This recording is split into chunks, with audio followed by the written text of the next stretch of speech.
What's up? So today we are going to look at the hybrid Hailey build, which combines some of the skill power and some more gun damage than the build that we put up 2 days ago. Still super duper tanky. Not as tanky as the other setup. The other setup is absurdly tanky. This is slightly less tanky while we're able to deal a bit more damage. So the whole core of this build is to be able to spam your abilities. So of course, in order to spam your abilities, you're going to need some skill cost reduction.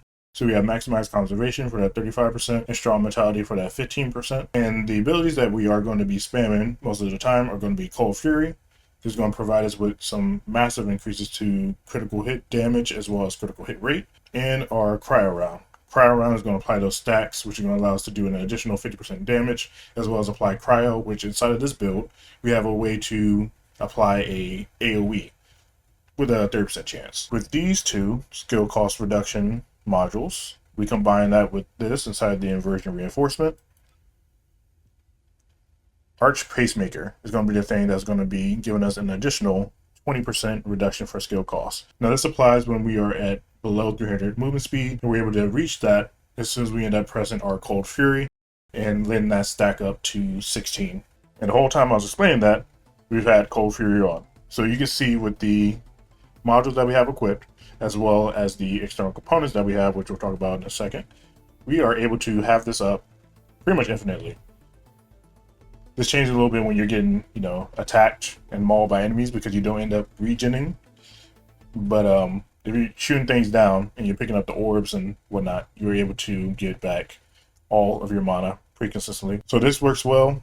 And then you also have this. So when our mana does end up going down, we get a nice burst coming from this source over here. So the typical setup doesn't have any cooldown inside the kit. And since we want to be able to spam the Q, typically it would be something like this. Press Q, shoot a few times, get that. And then we had to wait for the Q to come back up.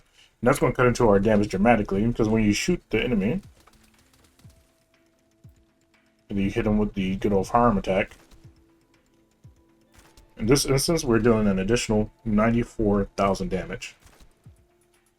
That was 91,000 because, it ranges a little bit, but you deal an additional 90,000 damage in that instance. So what we're going to go ahead and do is magically equip some cooldown reduction mods. So we have MP conversion, focus on chill for additional 6%, and nimble fingers. And now it's looking something like this when we're going to spam this button. So you see there's still a little bit of a cooldown. It's better than what it was, but there's still a little bit of range for improvement. So from here, what you go ahead and do is either apply the focus on dimension to get that additional 6%, or you want to have that on your reactor. Ideally, for the more hybrid setup, you have this on your reactor because the majority of our damage is still coming from the gun. So we're going to go ahead and swap out this reactor for one that has cooldown reduction in it. So I'll just take this one for now. Duration doesn't really help much other than keeps the stacks alive longer inside of the good old kit. So now we're going to go ahead and spam Q. Objective confirmed. And see that we're able to keep it up. So there's going to be a big damage increase because now we're shooting at the same time as us pressing this. So a large majority of our bullets are going to get that additional 50% damage increase, which is a big boost in general. So one thing to keep in mind, you can see that our cooldown for this is 2 seconds, and if we end up applying some more cooldown, which would be focus on dimension,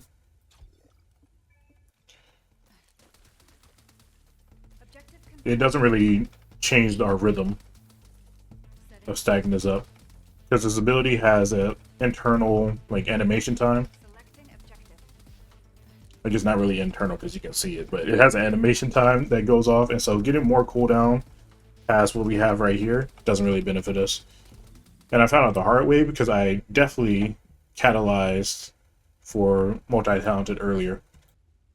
So for the hybrid setup that I end up using on Gluttony and other Colossus, I have HP amplification and increase HP, of course, to increase the survivability.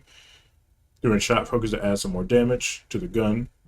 You have a flex slot right here where you can switch this out with any type of element resistance that you need. Cold resistance or chill resistance is fantastic against Gluttony. And then we have auto immunity, which is providing us with an additional 10%, as well as some HP recovery, which is really, really nice. And then for the mobbing setup, we end up doing a little bit of a switch. So focused on dimension ends up helping out the damage of the first ability. If you're planning on using the second or the fourth ability a lot, you can go ahead and rotate some things around. So the added modifier doesn't really help out, you know, things that have 8,000 and 3,000 skill power. So you swap this out with something that gives you a skill power increase and not a skill power modifier. But with this setup right here, you can do a whole lot of spamming. Our cooldown's pretty nice. Of course, this costs no mana, and you're able to get it back. And then our C is not as cool. You can't spam it as fast, but it still has a pretty low cooldown. So it's nice and flexible with the way you play it. Skill Insight is giving us that additional skill critical hit rate. For this is one slot. It gives us almost 97% skill critical hit rate. And so that in combination with a okay reactor, it's not too crazy. You'll be able to see some numbers like this, which is not bad for mobbing at all. And with our external component, stacks up. And so 70,000 is enough to kill a few of the smaller things. And then of course, just shooting them once, it would do some pretty good damage. So for your reactor, you know, ideally it's legendary. We got Enduring Legacy 1 over here, but it doesn't have anything too crazy. But what you want to have on it is skill cooldown, skill attack versus Colossus, dimension if you are using the first ability often, or for the second or fourth ability you want singular. Skill crit damage is fantastic as well, and skill cost doesn't give you that much, but it does work decently for this build. This build still does focus on gun damage a decent bit, for at least the way that I play it. Annihilation set is going to be the best if you are able to proc it by losing that HP. There's a trick that I was just, you know, privy to, where you're able to take off some of your components, and if you take off those components, you're able to lower your HP through that means, and that works out well because you're able to proc walk a tightrope. When I did do this inside the Gluttony fights, when I did the swap, even if I was all the way on the other side of the map, Gluttony would target me first at the very beginning of the match. So I feel like the coding is set up to attack somebody that has the lowest HP. Might not be good to do in group fights because you're going to be dodging that period of time where you could be DPSing if you do the trick inside the group setting, but in solo setting, it works out pretty well. So Annihilation will be at the top. Veteran set would be good as well. Veteran set as well as Annihilation set were slightly ahead of the Acrobat set when I ended up doing the math, but during the testing, the Acrobat set, which gives you the 100% crit chance, was performing pretty much the same as the Annihilation set. So Annihilation or Veteran are going to be quality if you want to not have to worry about a Eugen popping up or have to worry about doing a swap or losing any type of HP. And that brings us to good old Polar Knight. So Polar Knight is great because of the effect that we get when we apply Frostbite or apply Cryo in this case. We're able to have a chance of dealing AoE damage as a portion of the enemy's max HP. So we'll take a look over here. We have our level 100 Slayer. And we're going to add 2 more enemies. And we're going to turn off the invincibility. And what we're looking for is a small white number that's going to pop up on the Slayer once we end up killing one of these. So right there, we got a 15k. While that 15k seems pretty small, it did make the overall build feel better for mobbing. And this set gives you that firearm critical hit damage as well as the skill critical hit damage. And the firearm critical hit damage does feel pretty solid. It's not too far off from the rest of them. And plus you get a lot of HP from the set. So this is 484, this is 484. This is shield, doesn't really matter too much. And then this is 646. So I'm sitting at 19,000 HP right now.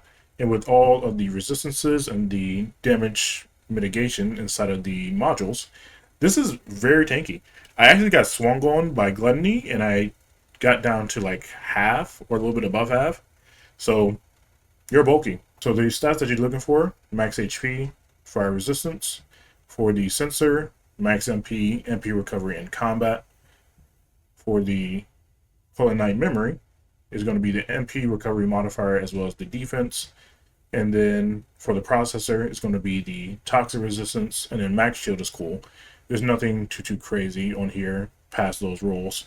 Here are the guns that we're using. They're Enduring Legacy. This is what we have for the good old modules.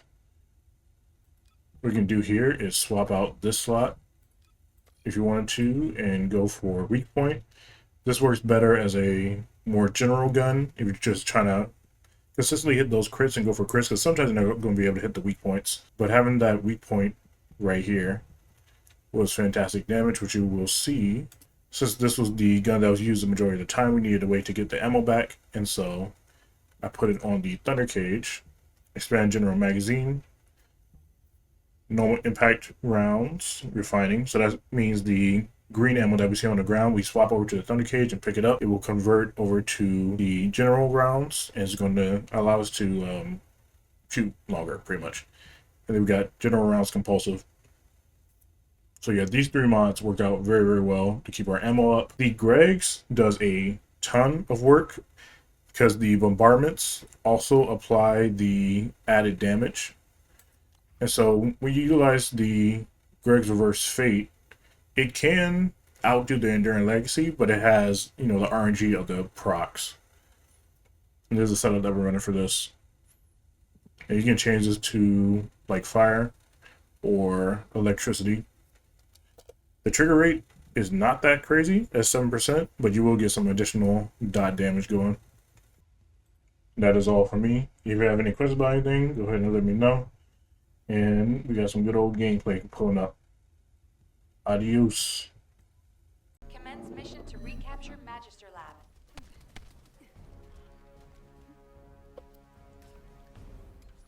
Setting objective.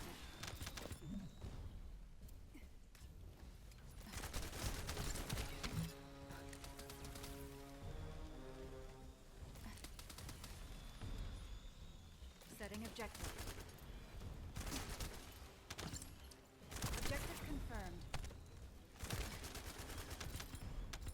Selecting objective. Objective confirmed. Selecting objective.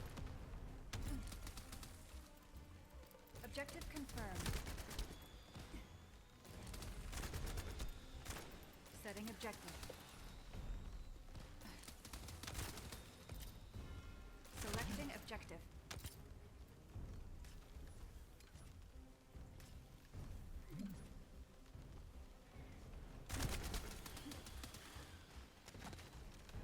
Objective confirmed. Shield at 0%.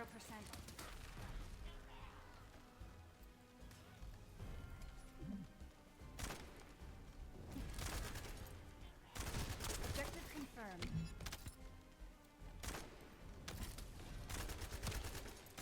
Setting objective.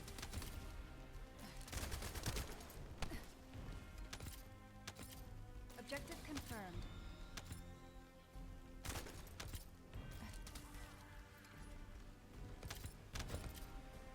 Selecting objective.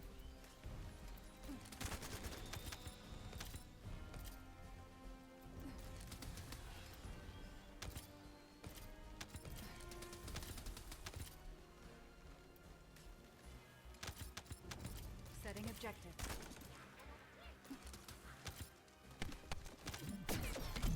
Shield down.